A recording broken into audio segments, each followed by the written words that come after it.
누가복음 15장 3절에서 7절까지입니다. 예수께서 그들에게 이 비유로 이르시되 너희 중에 어떤 사람이 양 100마리가 있는데 그 중에 하나를 잃으면 99마리를 들에 두고 그 잃은 것을 찾아내기까지 찾아다니지 아니하겠느냐. 또 찾아낸즉 즐거워 어깨에 메고 집에 와서 그 벗과 이웃을 불러 모으고 말하되 나와 함께 즐기지 나의 잃은 양을 찾아내었노라 하리라.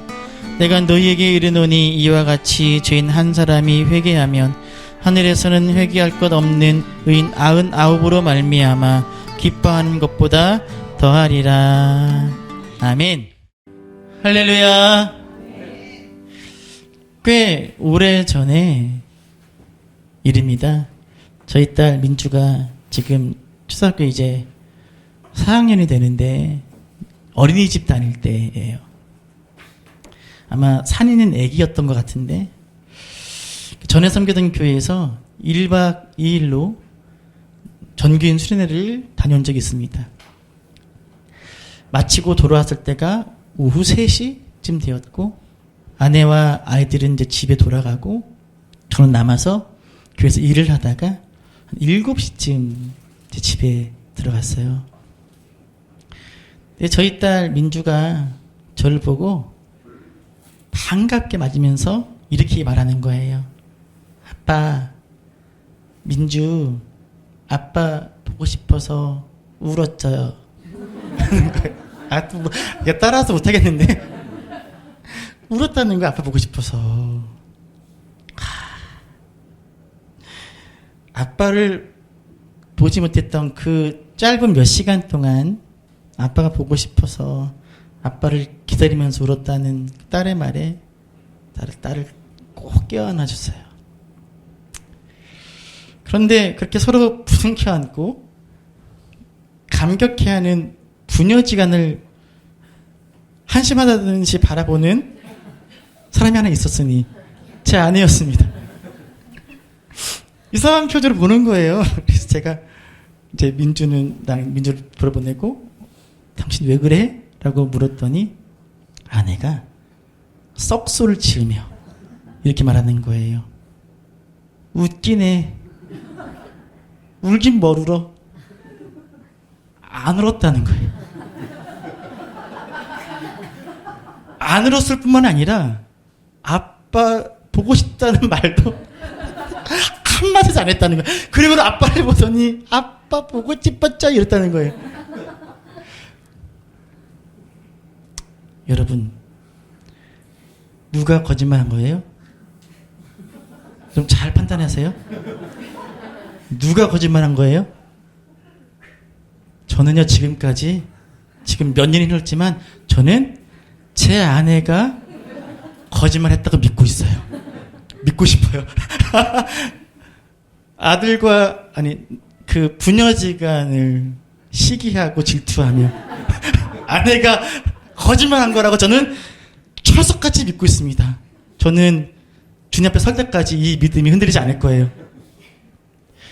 여러분, 나를 너무나 보고 싶어하는 사람이 있어서 너무 보고 싶은 나머지 눈물 흘리고 그렇게 하염없이 기다리며 보고 싶어하는 그런 사람이 있다면, 그렇게 나를 기다려주는 사람이 있다면 얼마나 그 사람은 행복하겠습니까? 우리 아버지들이요, 딸이나 아들한테 절대 개 키울 생각하지 마 했다가 개가 들어오고 난 다음엔 가장 그 강아지를, 그 반려견을 사랑하게 되는 이유가 뭐예요? 네? 퇴근하고 집에 왔을 때 자기를 가장 반겨주는 게 누구예요? 강아지거든요. 그것이 얼마나 큰지 모릅니다. 나를 기다려주고, 나를 맞아주고, 나를 기뻐해주고. 저와 여러분을 향한 하나님 아버지의 마음이 그러하십니다. 누가복음 15장에는 우리를 향한 이 아버지의 마음이 올곧이 잘 담겨 있습니다. 누가복음 15장에는 세 가지의 비유가 연속되어서 나오지요.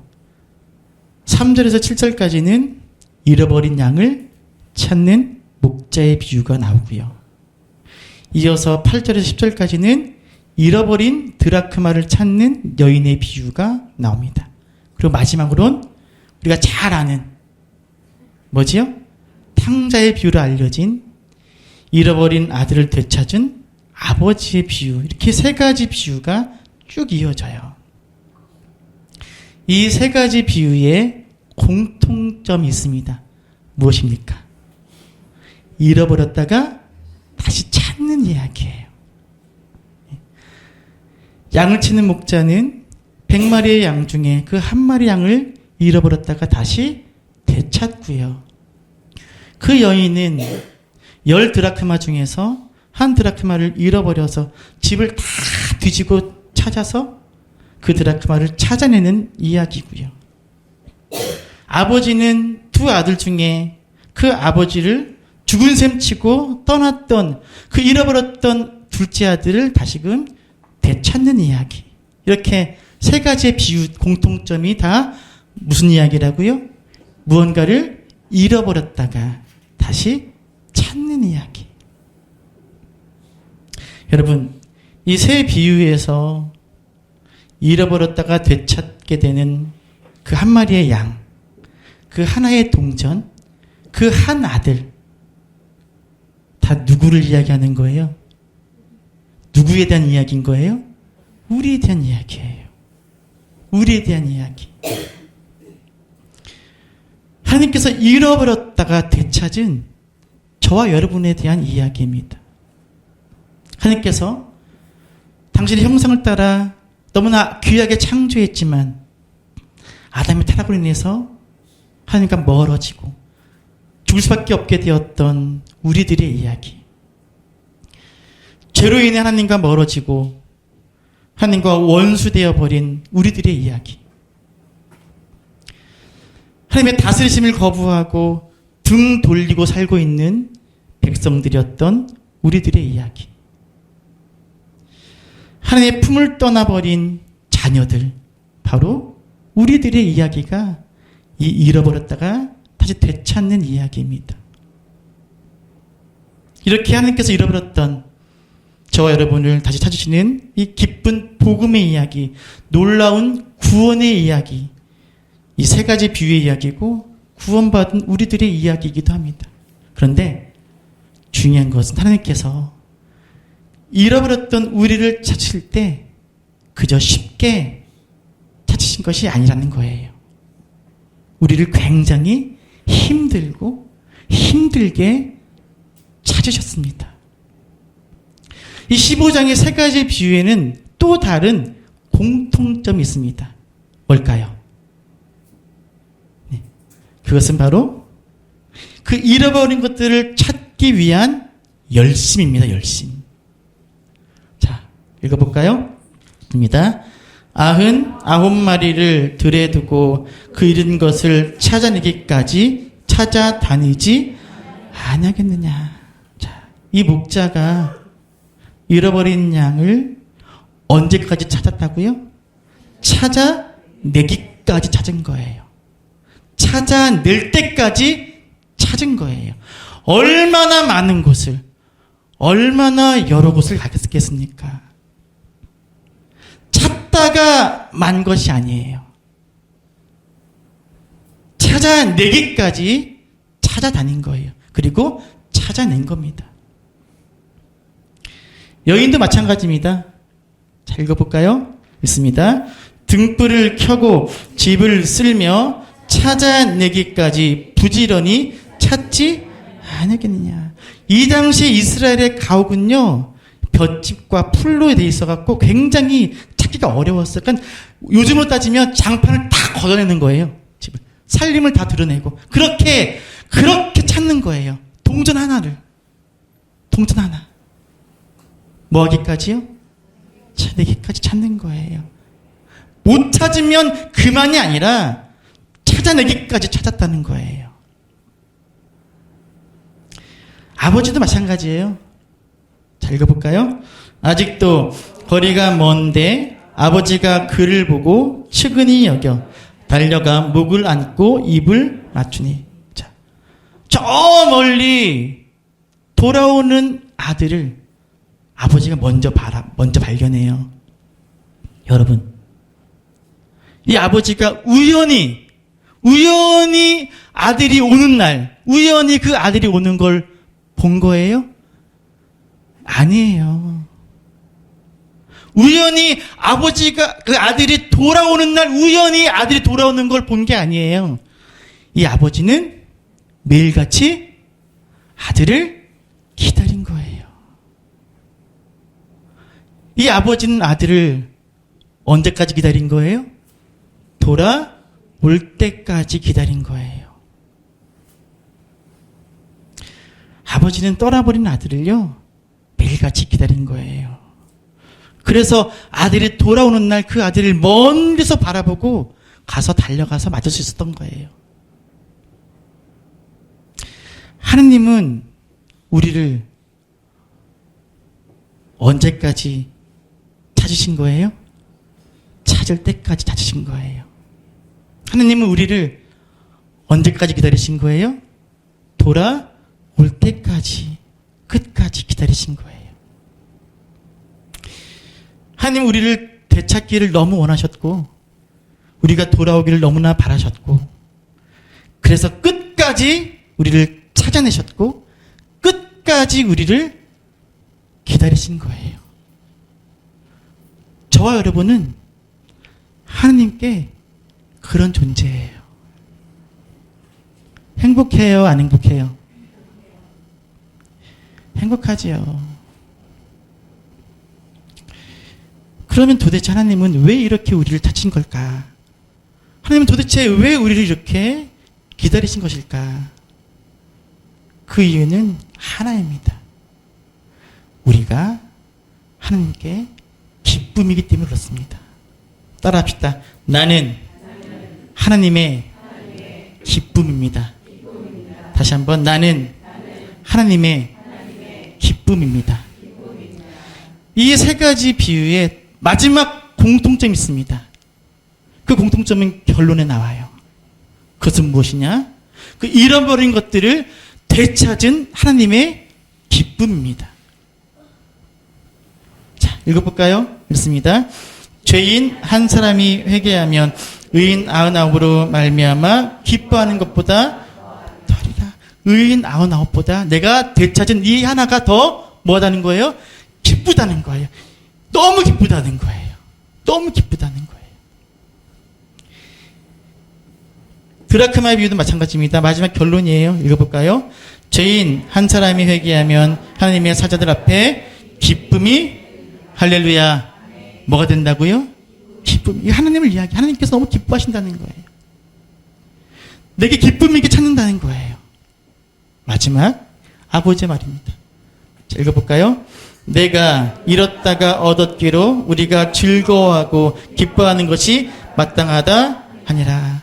뭐 하는 것이 마땅하다고요? 기뻐하는 거예요. 잃어버린 양을 찾아서 기뻐하십니다. 잃어버린 드라크마를 찾아서 기뻐하십니다. 잃어버린 아들을 되찾아서 기뻐하십니다. 여기서 기쁨은 헬라어로 카이론, 잠시 잠깐이면 사라지는 기쁨이 아니라 영원한 기쁨을 의미하는 단어예요. 영원한 기쁨. 우리가 누구에게? 하나님께 기쁨이 되기에 그 기쁨을 찾으시는 거예요. 저와 여러분이 이런 존재예요. 그래서 비유해 보시면요, 비유마다 잔치를 벌여요. 잃은 양 한 마리 찾았다고 잔치 벌이고요, 드라크마 찾았다고 잔치 벌이고, 아들 돌아왔다 잔치 벌어요. 왜 잔치를 벌이죠? 기쁘니까. 덩실덩실 춤췄을 거예요. 너무 기쁘니까. 여러분이 주일날 오후에 마치고 집으로 돌아가면 이제 저와 아내랑 남아서 정리를 하잖아요. 근데 몇 주 전에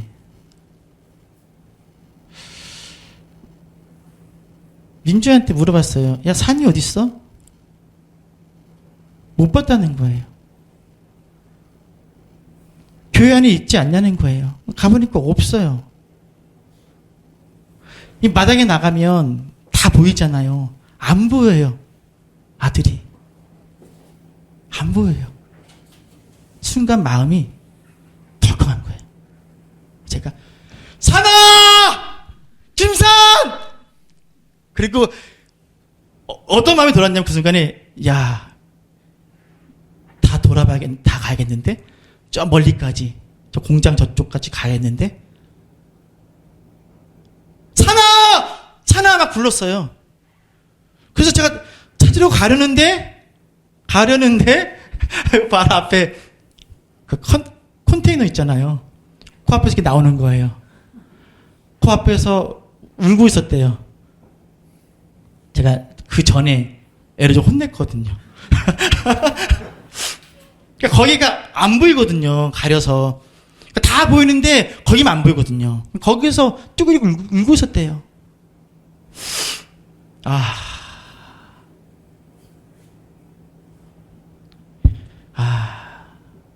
그때 그 마음은요, 정말 잠깐이었지만 그 아들을 품에 안으면서 얼마나 행복했는지.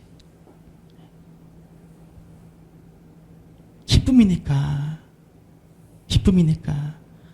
저는 없어 못 살잖아요. 없이 어떻게 살아요? 기쁨이니까. 여러분 그렇게 기다리시고 찾으신다는 거예요. 주님께서.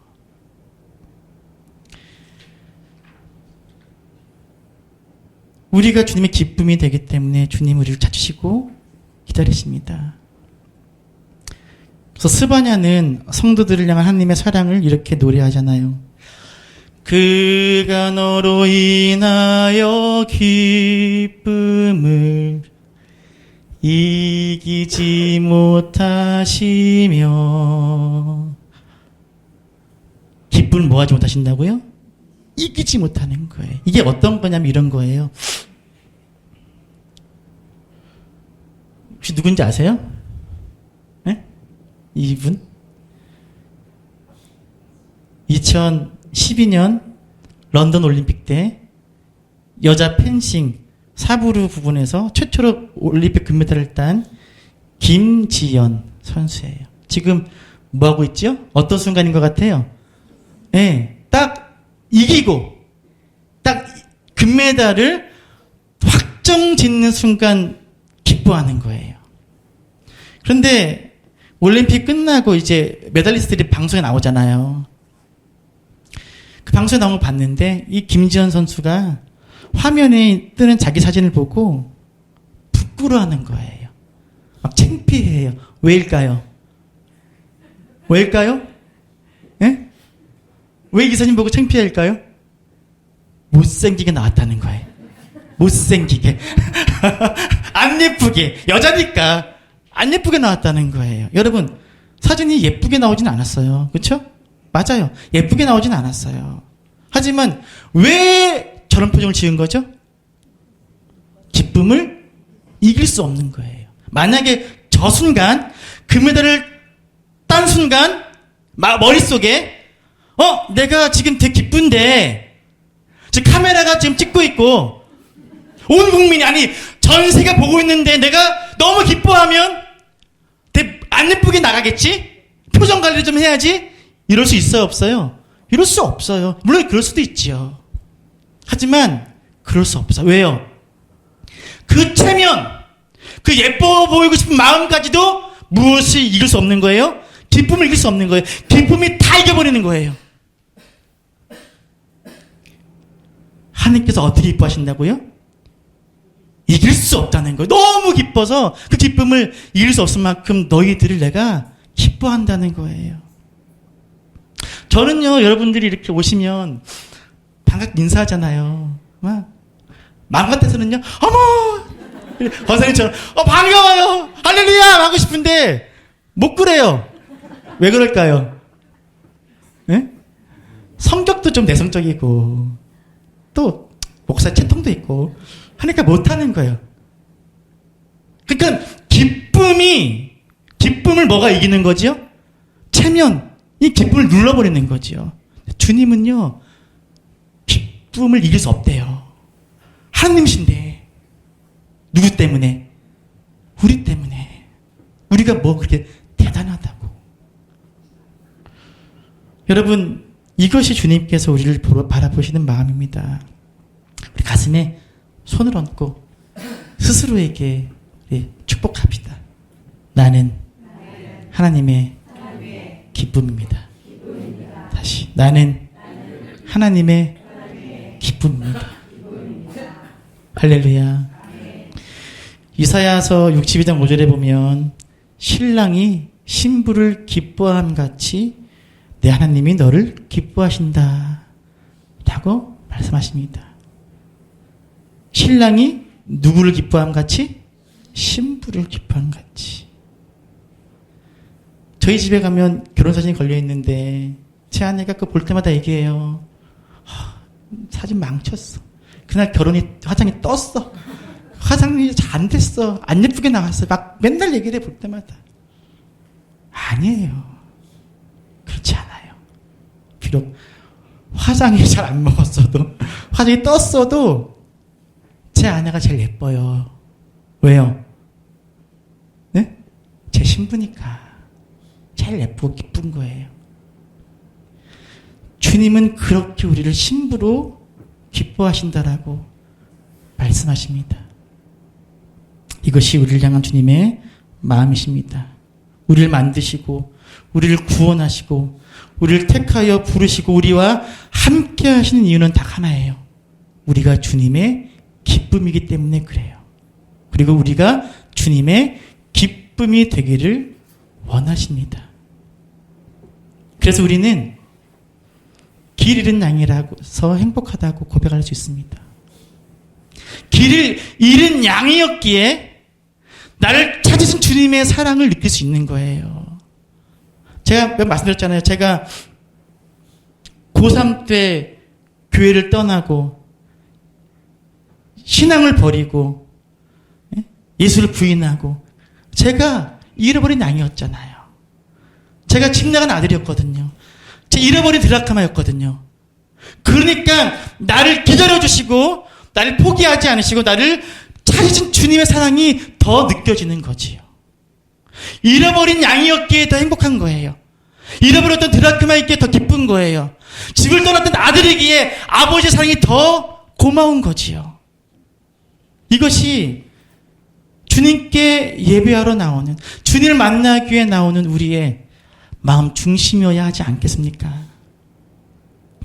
성도 여러분, 우리가 주님의 기쁨이라는 사실, 또 하나님께서 우리가 주님의 기쁨 되기 원하신다는 사실을 결코 잊지 마시기를 바랍니다. 그럼 우리가 주님의 기쁨다워야죠. 그래서 여러분의 예배드리는 모습 보면 제가 안타까울 때가 있어요. 주님은 여러분들이 2012년 첫 주일 아침에 주님께 와서 나랑 만나길 원하셨잖아요. 주님은 왔잖아요. 주님은 너무 기쁘실 거예요. 여러분의 표정은 기쁘지 않아요. 주님이 기쁘신데 여러분은 별로 기뻐하는 것 같지가 않아요. 내가 주님의 기쁨인 걸 잊어버려서 그래요. 주님의 기쁨이면 주님의 기쁨답게 주님께 나아가야 되지 않겠습니까? 예배만이 아니라 우리의 모든 삶이 그렇습니다. 우리가 주님의 기쁨인 걸 알게 되면 우리는 넘어질 수가 없습니다. 또 다른 교우를 바라볼 때도 마찬가지예요. 옆에 있는 교우들, 참 교회가 크면 멀리 떨어져서라도 앉지. 교회가 작으니까 좀 마음에 안 들어도 가까이 앉아야 돼. 옆에 있는 교우들도 다 어떤 사람들이에요?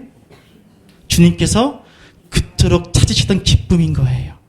그 주님의 마음으로 바라봐야 돼요. 그래야 교회가 교회다워지죠.